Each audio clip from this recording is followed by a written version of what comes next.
Welcome to ACC Music Makers. I'm Mary Nakamura, your host. Today we're going to tell you a story about a remarkable woman who wrote and copyrighted a love song in 1932. Her name was Willmina Sloppye, and she lived at 1400 37th Avenue in East Sacramento. Her house is still there. Willmina's song got lost for 60 years, only to be discovered by her granddaughter, Jean McGrath, in the early 90s. Today, Jean lives with Alzheimer's and is being cared for at Revere Court and by her daughter, Catherine McGrath. Both Jean and Catherine are here with me today, and they will hear the song for the very first time 90 years after it was written by Willmina Sloppye. The song is called When I Dream My Sweet Dream of You. We are also honored to have on the program James Scott, the archivist from the Sacramento Public Library, who will tell us more about Willmina and the times she lived in. Today's story is as much about Willmina's song as it is about Alzheimer's and the love between a daughter and her mother and their connection to the past. This presentation would not be possible had Catherine McGrath not been a client of ACC Social Services. There she met our social worker, Sujin Yu, to request help planning for her mom's care. And in that process, she asked Sujin if she knew anyone who could read music and perform the song for her mom. So with that, we'd like to play you a message from Sujin as a way to kick off today's presentation. My name is Sujin Yu, and I'm a social worker with ACC Family Caregiver Support Program. I met Catherine when she started attending our caregiver support group meetings. Then I became more involved as their social worker when she and Jean joined our support program. Our program provides care assessment and management services for the caregiving families. While Catherine was a full-time caregiver for her mother at home, our focus was to utilize supportive services as much as possible to keep the caregiving situation safe and well. These included respite care for Catherine, enrichment activities for Jean, educational support for Catherine, especially on dementia care, and more. Unfortunately, some dementia care situations reach the point when the care needs cannot be met at home, and families make transition to care facilities. Caregivers face endless tasks to make this transition possible, from finding the right place, arranging finances to paying for the care, completing paperwork, and to moving, to name a few. But the biggest challenges are emotional stress, guilt, and grief, especially when your loved one does not understand why she needs more care. I feel much honored to be part of Catherine's journey so far, supporting her through this challenging time. I thought it was such a wonderful opportunity for Catherine and Jean to add something special to their already beautiful relationship. Dementia can be so brutal that many caregivers struggle connecting with their loved ones as they lose their memory and ability to communicate. Jean retains her cherished memory of Willmina, and the music would present a unique bonding experience for them. It has been studied that music provides great emotional and behavioral benefits for the people who live with dementia. I hope Catherine and Jean enjoy Willmina's music together from now on for a long time. Thank you, Sujin, for that introduction. We've invited the family members of Willmina Sloppye here today, Jean McGrath and her daughter Catherine McGrath, third and fourth generation Sacramentans on their grandmother's side. And to help us fill in some of the blanks around Willmina's story, we're also pleased to have James Scott, as I introduced earlier.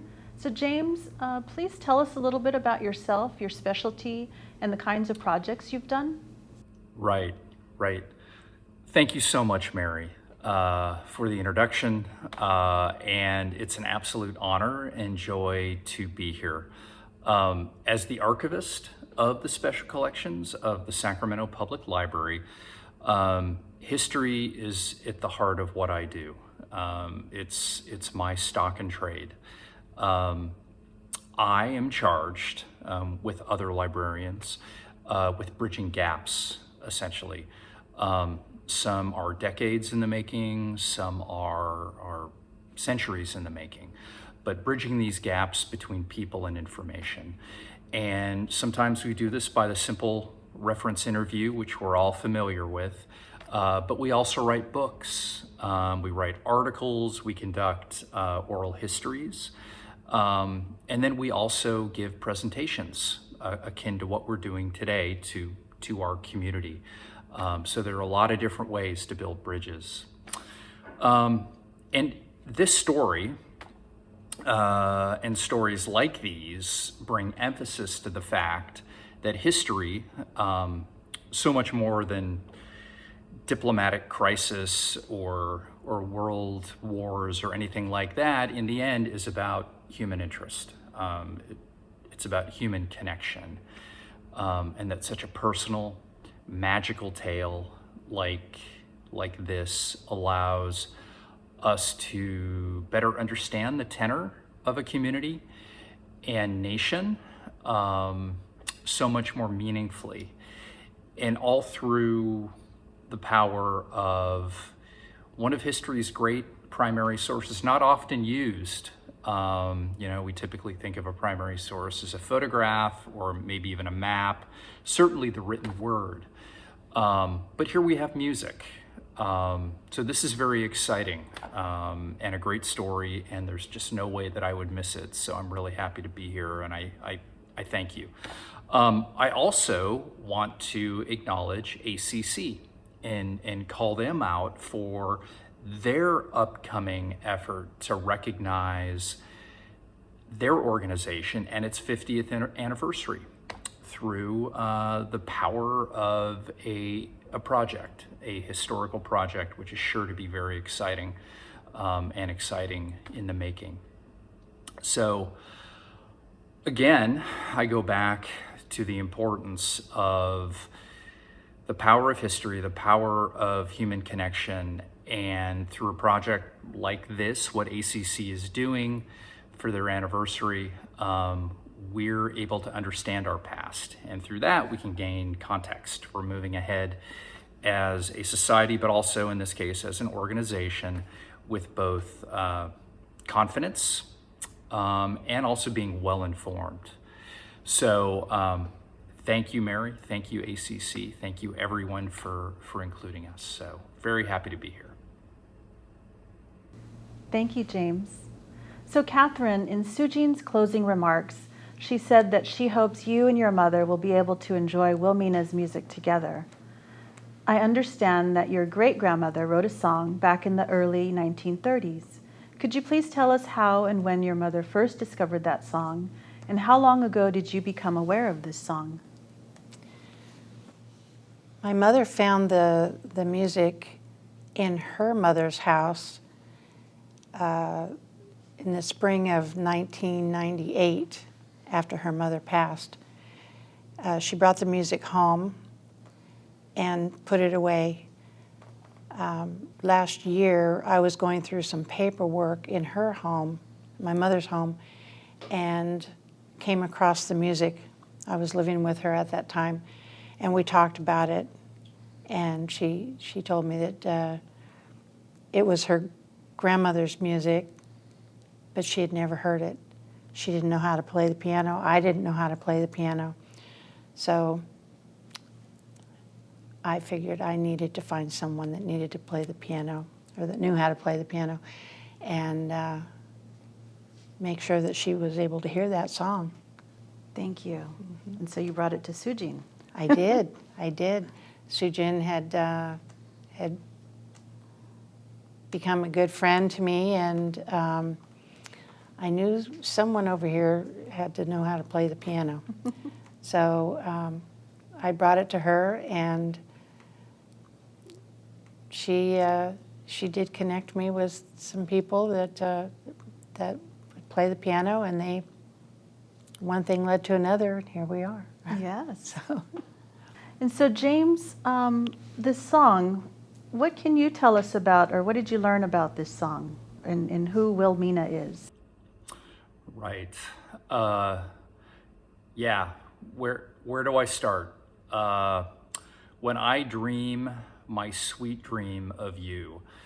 Well, first of all, from an emotional standpoint, I felt like I could have heard this song at Sacramento's Trianon Ballroom on K Street between 9th and 10th Streets back in the 1930s with sweethearts swaying back and forth to those dulcet lyrics. The Trianon was quite a spot and located just above the Fox Senator Theater. And by the way, the superstructure's still there, so you can head on down today to K Street between 9th and 10th. Just look to the south side of K and you'll see the Trianon. It's still there.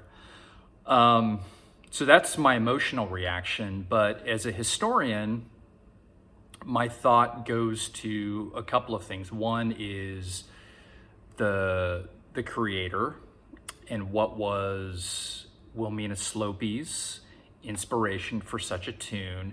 And then where did she find these amazing musical chops? So we dig into what we have at our disposal, our tools. Through various census entries, we're told that Willmina did not consider herself to have a formal education, which she certainly would have had the opportunity to get within public schools, very likely, in Clearfield County, Pennsylvania, which would be up sort of in the middle of the state of Pennsylvania, maybe a little further north toward the northern part of the state. So no formal education, and yet she does tell us that she can read and write. And we know this as early as the age of 17, so she has received some education. So right away, I conjecture that she would have had access to learning within her church, her local congregation, which would have been the New Millport Lutheran Church, New Millport being her hometown. And through the church, she would have had access to hymnals, she would have had access to Christian scripture, and then everything it would have taken to make music within the church. Obviously, a very common thing within both Protestant and Catholic belief systems.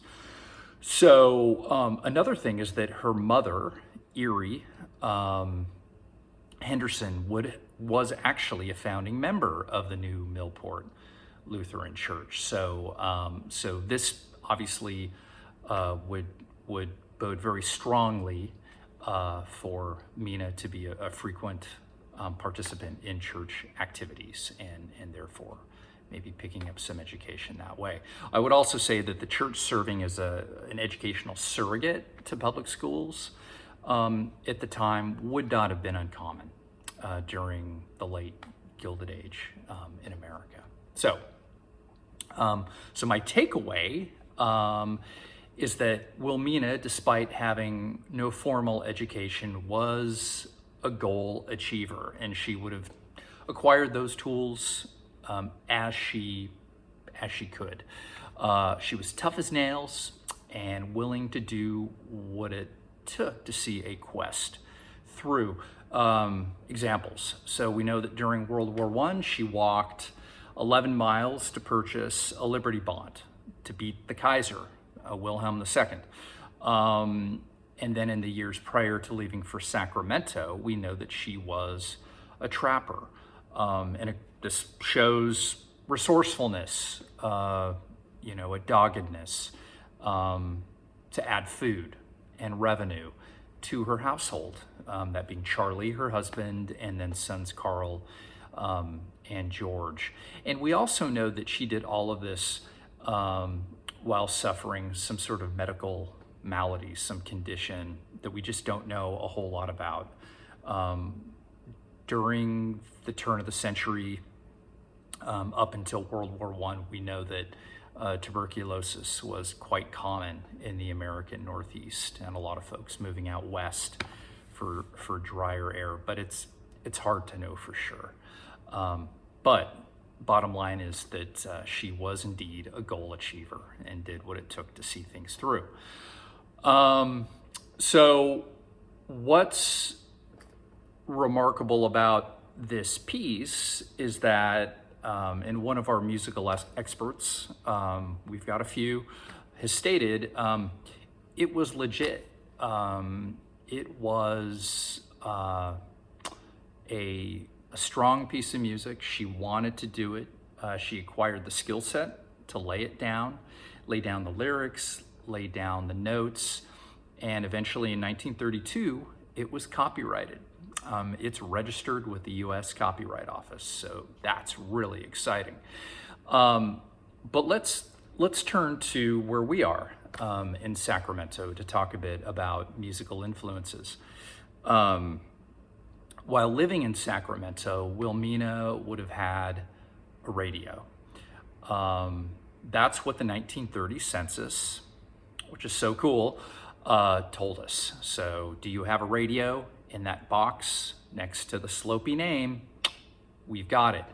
And one of the primary stations at the time would have been KFBK. That's 1310 on your standard band, folks. And it's there that she would have heard a steady flow of music, including the Guy Lombardi Orchestra, the New York Philharmonic, and then other performers of the day. Also, she would have been about a 10-minute walk away with Charles and the boys to go to the newly constructed Alhambra Theater. So built in 1927 with its beautiful Moorish style architecture and gardens and filigreed stairways and just a magical spot. But it's there that, she could have seen movies, but she also would have been exposed to ballet, theater, symphony, any number of things. So that's an influence. She also would have been able to easily hop the streetcar on Folsom Boulevard and head west right into the city. And made her way to places like, as I mentioned earlier, the Fox Senator Theater, but also other show places on K Street, another one being the Hippodrome. So influence is definitely in play. I also want to add that sometimes we're influenced by our immediate environment to do things, maybe not cultural, but she wrote When I Dream My Sweet Dream of You at a time when things were really tough in Sacramento. So it was registered in August 1932.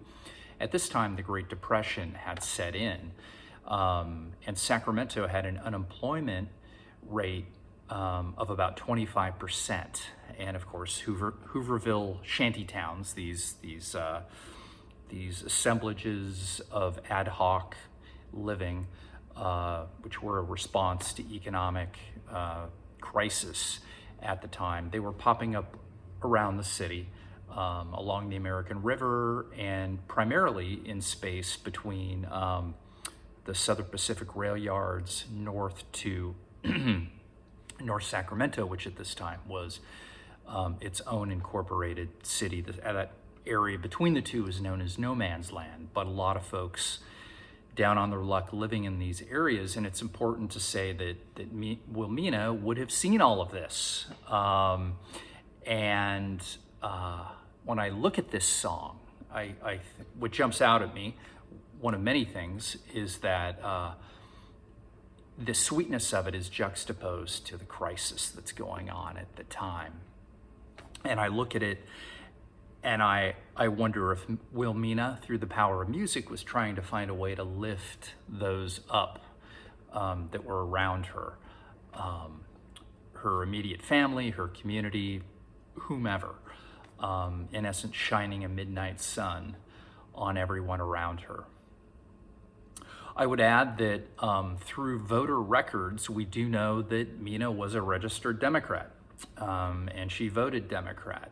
And ostensibly, she would have been a supporter of FDR, President Roosevelt at the time, and probably would have had faith in his hand, even in the darkest times. I mean, when she wrote "When I Dream My Sweet Dream of You," she did it before any New Deal legislation had been voted into law. So again, doing what she could with the resources at hand to do her bit during a tough time in the country. So my overall takeaway: this is an extraordinary song written by an extraordinary person at a time when her community and family needed it most. Thank you so much, James. What a wealth of information that you shared. And I think it really helps to put some of the pieces together for us to get a better picture of Willmina and who she was, and just her endurance and her strength and fortitude, and to overcome and really be resilient. As I look at the song and listen to the song, we can tell that it was really modeled after the style of the time and common in that day. So when Willmina, as you mentioned, and also her granddaughter shared with me earlier that, yes, they did have a radio and they listened to it in the kitchen, but that when Willmina turned on the radio, she probably heard songs like Someone to Watch Over Me by Gershwin in 1926, or in 1927, We Can Make Believe by Jerome Kern from Showboat. And so these songs were love songs that really became part of the Great American Songbook and were the precursors of the modern Broadway musicals. Willmina's song truly demonstrates her strong understanding of melody, chromatic harmonies, movement of inner voices, song form, and lyric construction. And I could also tell from reading some of the lyrics about the depth of emotions that she had. For example, there's a reference to longing and being apart for so long, and also a reference to the midnight sun. And upon reading an article about her that Catherine shared with me, it said that her husband came from Alaska around the same time that Willmina came to Sacramento, so when she was 17. And so when I looked up Midnight Sun, the reference was about Alaska. And so one wonders whether, in terms of that song that she wrote, whether she was thinking of her future husband. I mean, because she writes about the longing and the darkness and the midnight sun.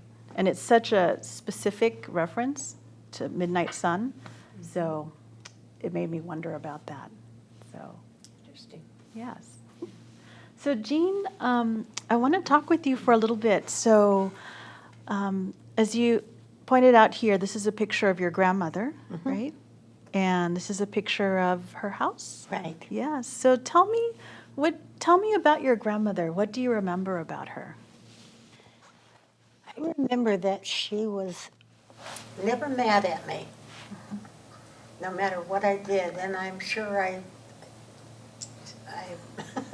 tested her plenty. But she was always very patient with me, and she never got angry. We did things together. We cooked in the kitchen. We played games. And we visited quite a bit. We sat on the front porch a lot, too, and watched the cars go by, which was fun because her porch was high. Oh. And we could watch the cars. She was just a good grandmother. Yes, and you spent a lot of time with her, right? I did. I loved her Yes. so much. Yeah. Yes. And you said you lived just I down. lived about 3-4 houses down from her. Yeah. Okay, so you saw her. On 37th Street. Okay. And you Just saw. off Folsom Boulevard. All right, and you saw her pretty much every day. It Yes. sounds like. Yes. Okay. I would go out in the garden with her quite a bit too, yeah. Yeah, you were sharing with me that she used to like show you things in her garden, almost like she was teaching you about. Yeah, she would show me everything in the garden. In the backyard, she had a garden that had some vegetables that she grew, carrots, and I don't remember what else, but I remember the carrots. And we planted things, and we watched them grow, and she taught me how to water them and properly take care of them. Wow. She was a great grandma. Yeah. And you said she used to make soups? Yes, she made soup, yes, in the kitchen stove. And that was a big old-fashioned stove. Oh, okay. Yeah. And the house was high. It was an old-fashioned house. I loved it. I liked to sit at the kitchen window and look out. Okay. And you said she also used to bake special goodies for you, right? Yes. She did a lot of baking for me, yes. She was a good cook. And she always had cookies for you? Always had cookies, yes. That's Yeah. wonderful. She was a good grandma. I loved her so much. I love her. I miss her. Yes. We baked together. She always, whenever she was baking or making anything, she always had me help her so that I would learn. And that was good. Wonderful. And so James mentioned the streetcar in his talk a little earlier, and I saw you nodding about that streetcar. So you mentioned that you and your grandma used to ride the streetcar? We did. We Yeah. rode the streetcar, and that's something I haven't done in years now. But I love to ride that streetcar. And whenever we would go any place with Grandma, we always rode the streetcar. I don't think she drove a car. I don't know if she did or not. But we always rode the streetcar to go downtown. And her house was on 37th Street, and downtown was on like 10th. And so that was a long ride, and it was a good ride. And you said you used to turn the seats around? Yes. Yes, I did. I was probably a little rascal. yes, a little rascal. But she never got mad at me. My grandma never, ever got mad at me. And your grandma was really pretty, you said. Yes, she was very pretty. And is that how she used to dress, as Yes. you remember? Mhm. Okay. Yes. I never saw her in pants. I always had a dress or a skirt and a top. Yeah. And I loved her house. I loved that big high house. It's still there. Yes. I understand you went to visit there not long ago. Not too long ago, yes. Yeah. I think you said that you used to like to run up and down the stairs, the front Yes. stairs. I was probably drove her crazy. I don't know. But she never got mad at me. Ever. No matter what I did, she never got mad at me. But I loved her so much. Sounds like you were so special to her. Just as special as she was to you. Yeah. Yes. And that she had a great love. She lived through a lot and went through a lot. She was so pretty. Yeah, she did. And after she lost my grandpa, I think she was lonely, I'm sure. But she always had lots of love for us. And so you said you used to sit on the chair, the rocking chair, or with your grandpa sometimes? Yeah. He was a funny man. He didn't talk a lot, but he smiled at me all the time. He never got mad at me, no matter what I did. And I'm sure I tested him. I'm sure they loved you and just were so special to them. Well, you heard that there's a song, right, that she wrote, and that apparently you didn't know how to play the piano and your daughter didn't know, and so they came to ACC to ask if someone knew how to play the piano and could do the song. And so we did find someone. Oh, good. Yes, we're very excited, and later on we're going to invite someone to come and sing that song for you. Oh, that's fantastic. Yes.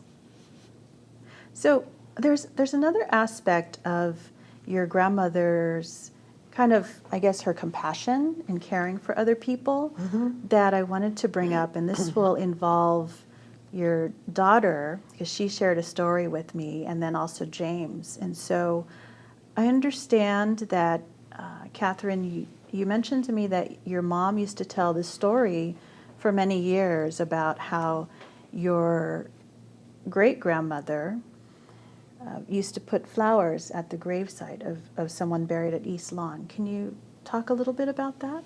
Yes. For years, you told me every time we would go to East Lawn that that she would secretly put flowers on the grave of an actress, Dorothy Millett. And I wasn't sure why she did it secretly, but she did it for many, many years, and then suddenly stopped. Maybe James knows more about that. Dorothy Millett was an actress who fell in love with MGM director, screenwriter, producer Paul Baron, a German immigrant who made it big, wore a lot of hats with MGM.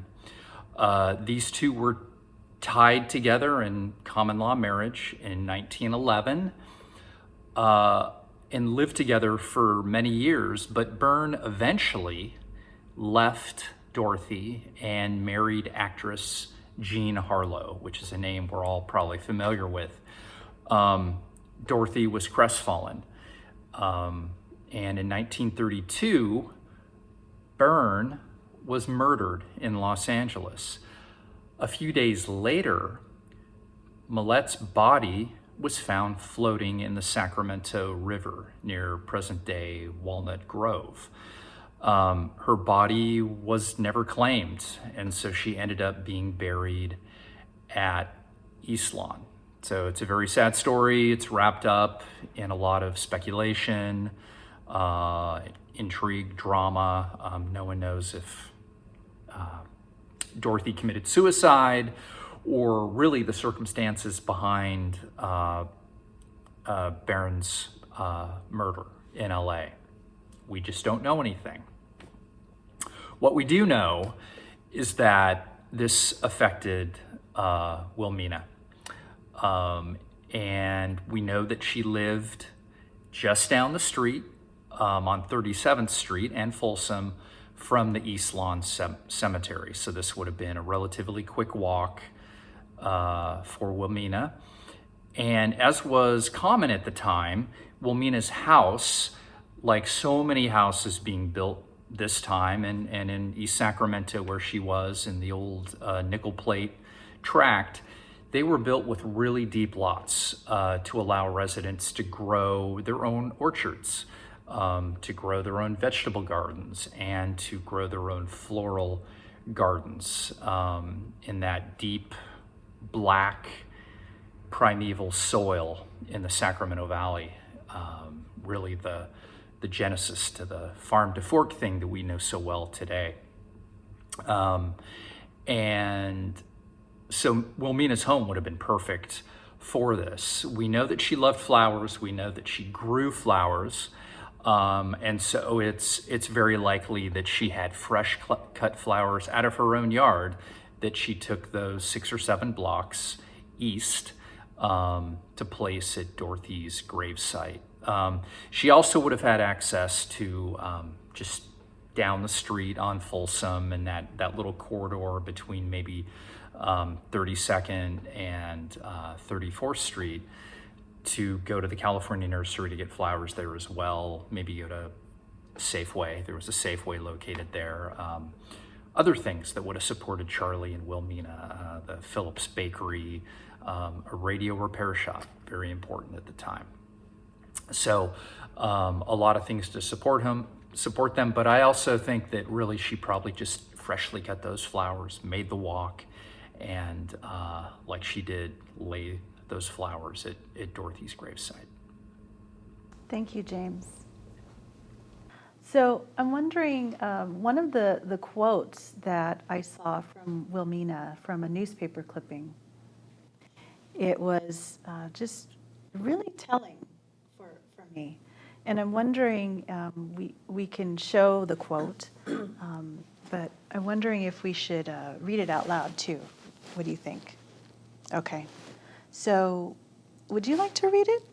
Okay, I'll read it. So this is the quote regarding Dorothy Millett that Willmina included in that article. Some people turn sour as they go through life, and others turn sweet. I decided I might as well turn sweet as sour. Dorothy Millett had a lot of troubles, and no one seemed to care much about her. It hasn't hurt me any to remember her grave. So for 11 years, she put flowers in secret on Dorothy Millett's grave to honor her and to recognize her. And that just speaks such volumes about Willmina, about your grandmother, and how much you said that she really cared about people. Mm-hmm. And she cared about this person she didn't even have any connection with, and yet she felt for her. And so faithfully for 11 years on Christmas and Mother's Day and Memorial Day, she would bring flowers and put them on her gravesite. She did. Yeah. People wondered why she did that, but she never talked about it. Mm-hmm. Yeah. Very special woman. She was. Yes. Okay. I miss her. Yes. Yes. Well, in a moment, are you ready to hear the song? Yes. Okay. I'd like to introduce you to Miss Christine Miyashiro. Ted and I both thought immediately of asking Christine if she would sing this song because she has such a beautiful voice and she loves to sing songs from this era. Christine is a Sacramento native, born and raised here, and she has a formal background and training in musical theater, and she took time off work today so that she could sing this song just for you. She's accompanied on piano by Mrs. Robbie Yee.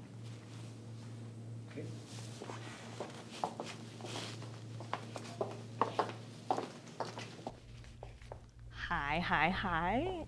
It's so exciting to be a part of this story and Willmina's song, and I just wanted to thank you both for letting me be a part of this. And if you will indulge me, if we can all imagine, because you know how music can transport us, if we can imagine this song transporting us back in time to Willmina's house on 37th Street, and maybe think about me as channeling her through this song. I remember the house well. Yeah, well then this will be easy peasy. Running up and down those stairs.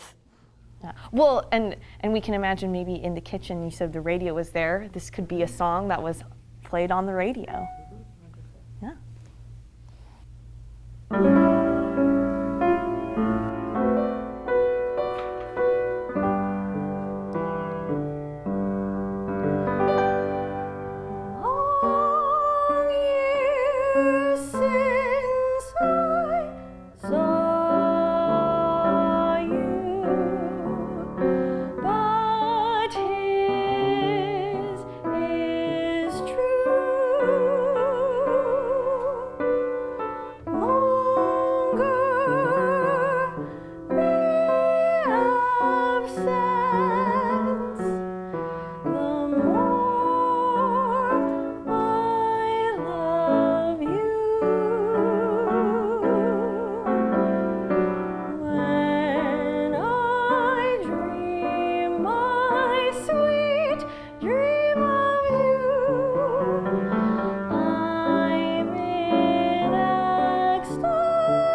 Well, all thanks to Willmina. Thank you.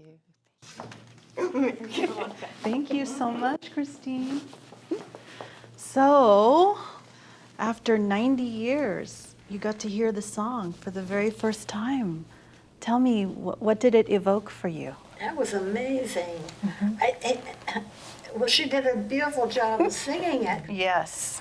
but my grandmother that was amazing that she could write that. Yes. Yes. I didn't know she was so smart, but she was a smart lady. Yes. She was a good grandma, too. Mm-hmm. Mm-hmm. She was always there for us. Yes. I miss her. Catherine, what was it like for you to hear this song? Goosebumps. Goosebumps. Yes. That was absolutely beautiful. Thank you for bringing that to life Yeah. after all Yes. these decades. Yeah, we've waited a long time to hear that. Yeah, we have. My great-grandmother was very talented, so it was lost for words here. It was very touching, and you performed, both of you, beautifully, absolutely beautifully. I can definitely sense the era. It definitely has the 1930s flavor to it. Yeah, I could hear what you were all talking about when you said, "Oh, it has the flavor of the era." So you sang it exactly with that flavor. It was beautiful.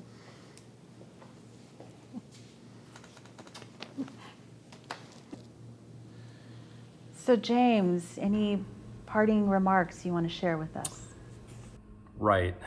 Well, I am stunned, and I feel like I've been taken back in time again to that Trianon. I want to emphasize again that it's all too common to learn history through the written word and photography and cartography, but not so much this way. It's absolutely extraordinary. Like Catherine, I have goosebumps. It's just breathtaking to hear that. I mean, what an amazing writer! What an amazing lyricist and musician Willmina was and is.